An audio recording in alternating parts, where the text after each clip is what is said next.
vamos a hablar acerca de la pirámide. La pirámide es un sólido que se determina cuando se construye primeramente una región, una superficie piramidal cerrada. ¿Y cómo se construye una superficie piramidal? De la siguiente manera. Tienes aquí un plano, en ese plano se ha dibujado un polígono, en este caso un polígono de 5 lados, aquí está. Una vez que se ha dibujado el polígono en ese plano, se ubica fuera del plano un punto. En este caso he ubicado este punto V. Y luego se hace pasar una recta por ese punto y por alguno de los vértices del polígono. Digamos que sea esta la recta. Pasa por este vértice y por el punto V. Y luego debe moverse esa recta, de tal manera que con ella se pueda recorrer todo el polígono sin dejar que pase por el punto V. O sea, manteniendo el punto V fijo, la recta comienza a girar alrededor del polígono hasta recorrerlo completamente. Cuando la recta se mueva por este lado y viaje de este vértice a este otro, se habrá formado del vértice hacia abajo o de V hacia abajo una región angular y de V hacia arriba otra región angular que está por aquí. Claro, como la recta se mueve teniendo un punto fijo, mientras que abajo se mueve hacia la derecha, arriba se mueve hacia la izquierda, ¿no? Si aquí se mueve hacia la izquierda, por acá arriba se hace el movimiento hacia la derecha. Y si por aquí se barre una región angular, pues por acá arriba también. Aquí se puede observar que si esta región angular aparece delante, lo que pasa del vértice hacia arriba está detrás, ¿no? Luego, cuando la recta recorre este lado, cuando va de este punto a este otro, se forma esta segunda región angular de V hacia abajo y de V hacia arriba se forma también una región angular. Ya se había formado esta, ahora se está formando esta otra. Mientras que aquí se va haciendo el recorrido por adelante, de V hacia arriba el recorrido se va haciendo por detrás. Más bien ahora, cuando hagamos el recorrido de este punto a este otro, cuando la recta vaya de aquí hacia acá y se forme esta región angular que está escondida a la derecha, de V hacia arriba, correspondientemente a ella se formará por aquí una región hacia la izquierda, esta de aquí, esta de acá. Una vez que se termina de hacer el recorrido por abajo, también se termina de hacer el recorrido por arriba, ¿no? Como tú verás, se forma una superficie conocida como superficie piramidal cerrada. Cerrada porque hemos empezado en este punto y hemos terminado en ese punto otra vez. Si no termináramos aquí, si nos hubiéramos detenido, por ejemplo, acá, sería una superficie piramidal abierta. Pero es necesario que sea cerrada para que con ella y algunos planos se puedan determinar sólidos, se puedan encerrar porciones del espacio, que van a ser cuerpos geométricos.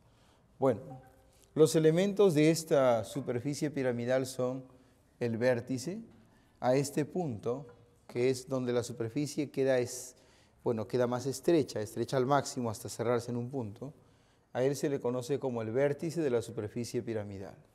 Lo que ocurre del vértice hacia un lado, o lo que se ha construido hacia abajo, digamos, es una hoja, y lo que se construye hacia arriba sería la otra hoja. Toda superficie piramidal cerrada está compuesta de un par de hojas.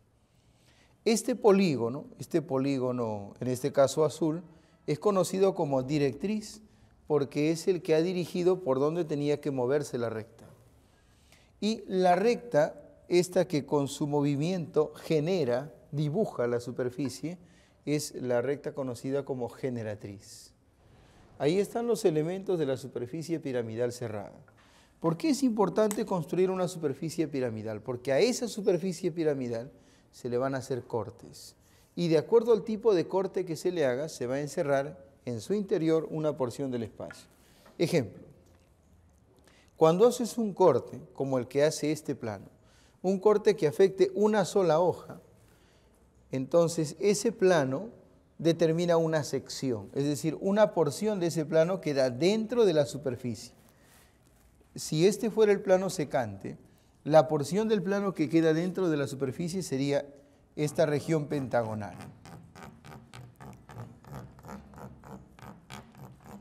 Y entonces, entre esa región pentagonal y el vértice está encerrada una porción del espacio. A esa porción del espacio se le conoce como pirámide. Simple y llanamente pirámide. Esto, pirámide es aquella porción del espacio encerrada entre un plano secante a una hoja y el vértice de una superficie piramidal cerrada. Ojo, esta sección resulta siendo la base, aquí está indicado, la base de la pirámide. Este punto resulta que es el vértice, la cúspide, el ápice, la cima, la punta de la pirámide. Cada uno de estos triángulos que van desde un lado de la base hacia el vértice o hacia la cúspide es llamado cara lateral. Existen líneas que unen las esquinas que son los vértices y esas líneas, si es que se encuentran formando parte de la base, serán pues aristas básicas. Y si van de la cúspide a un vértice de la base, serán aristas laterales. ¿Sí? Ahí lo puedes ver. La pirámide tiene entonces cúspide o vértice, base, y la base le da la denominación. Por ejemplo, esta es una pirámide pentagonal. ¿Por qué es pentagonal? Porque la base tiene forma de pentágono. O sea que la base define el tipo de pirámide, así es. Esta es una pirámide pentagonal que tiene su cúspide, su base, tiene caras laterales. Tú podrás ver que hay 5 caras laterales porque a cada ladito de la base, a cada arista básica le corresponde una cara lateral. Hay 5 caras laterales que son triángulos y las aristas laterales también son 5, mira. Las que salen de la cúspide y van a algún extremo de la base, algún vértice de la base, perdón. Ellas son las aristas laterales. Y si desde la cúspide dibujas una perpendicular hacia la base, esa perpendicular es la altura. Cuando esa perpendicular se asienta en la base, cuando su pie está contenido en la base, o cuando su pie pertenece a la base, se dice que la pirámide es acutángula, como en este caso. Si el pie estaría fuera de la base, es decir, si la pirámide tuviera una inclinación tal que la altura cayera fuera de la base, se diría que la pirámide es obtusángula. Bueno, ¿qué podemos decir de una pirámide? Se llega a demostrar que su volumen, aquí voy a indicar, su volumen depende del área de la base, a la que le vamos a llamar B, y de la altura que es H. El volumen resulta que es 1/3 por el área de la base y por la altura. Para llegar a esta fórmula, primero se debe trabajar con pirámides de base triangular. Eso es lo primero. Cualquier otra pirámide puede descomponerse en pirámides triangulares. Para una pirámide triangular se demuestra que su volumen es igual a 1/3 del área de la base por la altura, porque con 3 de esas pirámides se logra formar un prisma. Y ya se sabe que el volumen del prisma es área de la base por la altura. Como se necesita 3 pirámides triangulares para formar un prisma triangular, resulta que el volumen de la pirámide es la tercera parte del volumen del prisma, y eso se refleja en la fórmula. El volumen es 1/3 por el área de la base y por la altura. Para probar que el volumen de la pirámide es la tercera parte del volumen de un prisma, con la misma base obviamente, se suele hacer una construcción, un dibujo en donde más o menos se aprecia que 3 pirámides de igual volumen se juntan para conformar un prisma. Sería interesante y tal vez lo vayamos a ver en alguno de los problemas. Bueno, dejemos ahí a la pirámide por un momento. ¿Qué pasaría? Bueno, si es que además de hacer este corte que ha generado una pirámide, hacemos otro corte con un plano paralelo a este, digamos que un poco más arriba. Si hacemos otro corte con un plano paralelo a él, vamos a obtener obviamente otra pirámide, pero esa otra pirámide va a ser semejante a esta que ya tenemos lista. Si es que el corte es paralelo a este de aquí, si los cortes se hacen con planos paralelos, las pirámides que se determinan son semejantes. O sea que existen pirámides semejantes, por supuesto. ¿Qué se demuestra para 2 pirámides semejantes? Primero, que las medidas angulares son iguales. Es decir, si aquí hay un angulito alfa en la cúspide, acá también. Si en la cara que le sigue hay un ángulo por aquí que mide teta, acá también, teta. ¿Las medidas angulares son iguales? Sí. O sea, si el diedro entre esta cara lateral y la base mide omega, en esta pirámide también, el diedro entre la cara lateral y la base debe medir omega también. Eso se cumple, sí. Las medidas angulares son iguales. Segundo, las líneas están en proporción directa. Es decir, esta arista y su arista homóloga, vamos a ponerle B, esta arista básica y su arista homóloga están en proporción directa. Es decir, A es a B, esta longitud es a esta otra, A es a B, como M es a N, por ejemplo. Como la altura de aquí es a la altura de acá. Podríamos continuar porque hay muchas líneas en este dibujo, ¿no? Tenemos esta arista, esta otra, la línea que va de este vértice hacia el punto medio, que sería homóloga con la que va de este vértice a este punto medio, ¿no? ¿Está bien? Las líneas homólogas están en proporción directa. Y la razón de la proporción es K. Ahora, ya que hay semejanza, las regiones que tienen áreas también manejan una proporción. Por ejemplo, esta región y esta otra, evidentemente, por la manera en que se han acomodado las pirámides, son regiones homólogas, son regiones correspondientes. Por lo tanto, las áreas, esta área a la que le voy a llamar S1 y esta área S2, están en proporción. Pero están en proporción directa no con las líneas, sino con los cuadrados de las líneas. Es decir, el área S1 es al área S2, S1 es a S2, como A cuadrado es a B cuadrado. Eso se sabe. O sea que si esta arista vale 3 y esta arista vale 5, la razón de semejanza es de 3 a 5, acá también sería de 3 a 5, de 3 a 5, pero las áreas no están en la razón de 3 a 5. Tendrías que elevar al cuadrado y en consecuencia estarían en la razón de 9 a 25. Si esta área es 9A, esta sería 25A. Las áreas están en la misma proporción que las líneas homólogas elevadas al cuadrado.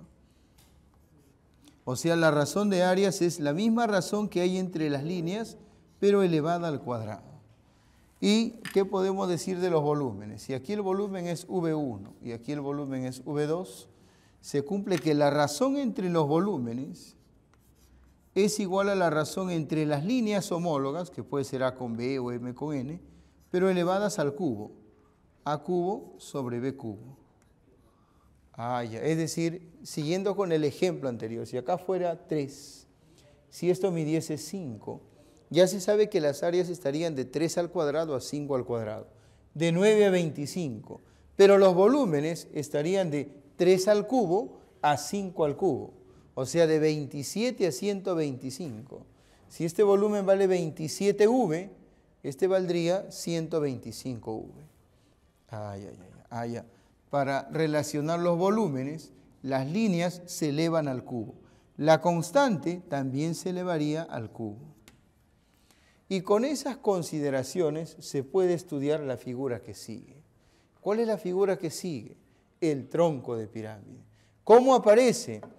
Cuando a esta superficie le haces dos cortes paralelos en la misma hoja. Como lo que mencionamos hace un rato. Imagínate dos planos paralelos que corten la misma hoja.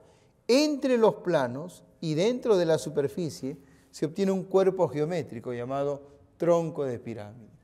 Y se le llama así porque se puede observar que es como una pirámide incompleta, una pirámide truncada, una pirámide a la que se le ha cercenado la parte de arriba, por ejemplo, ¿no? Si fuera esta.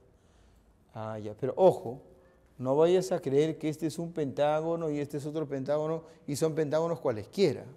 No, esos pentágonos son semejantes. Esta línea es paralela con esta. O sea, profesor, que él es trapecio. Así es. Esta línea es paralela con la de aquí. O sea, tenemos otro trapecio. Estamos llenos de trapecios. Alrededor de un tronco de pirámide hay un montón de trapecios. Este plano de aquí, llamado base, esta región, la base, es paralela con esta otra base.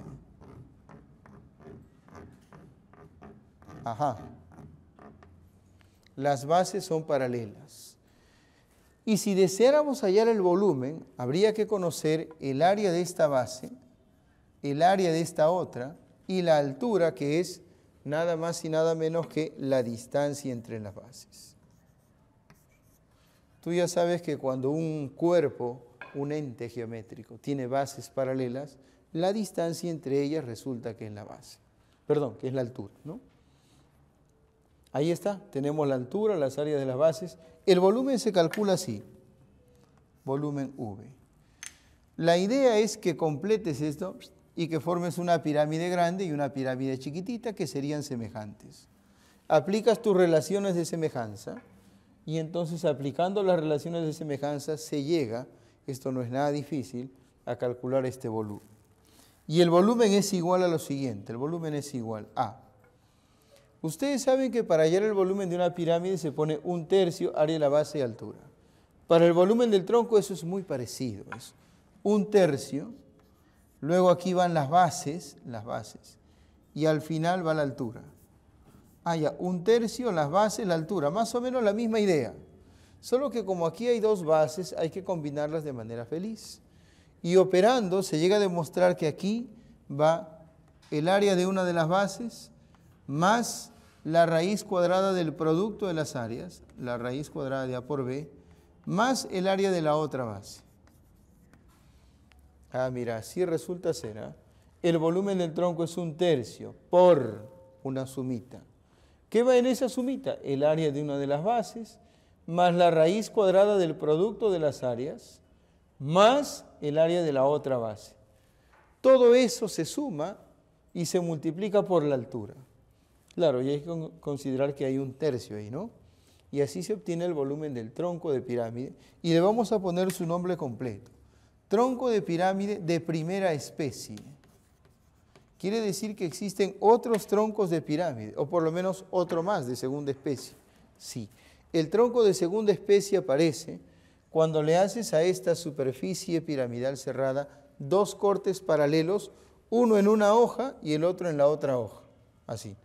La figura que se forma acá, que más o menos parecería una especie de reloj de arena de los antiguos, pero no curvo, sino así recto, esa figura se llama, si es que los planos son paralelos, tronco de pirámide de segunda especie. Y se puede calcular su volumen con una fórmula muy parecida a esta, solo que aquí se debería colocar el signo menos.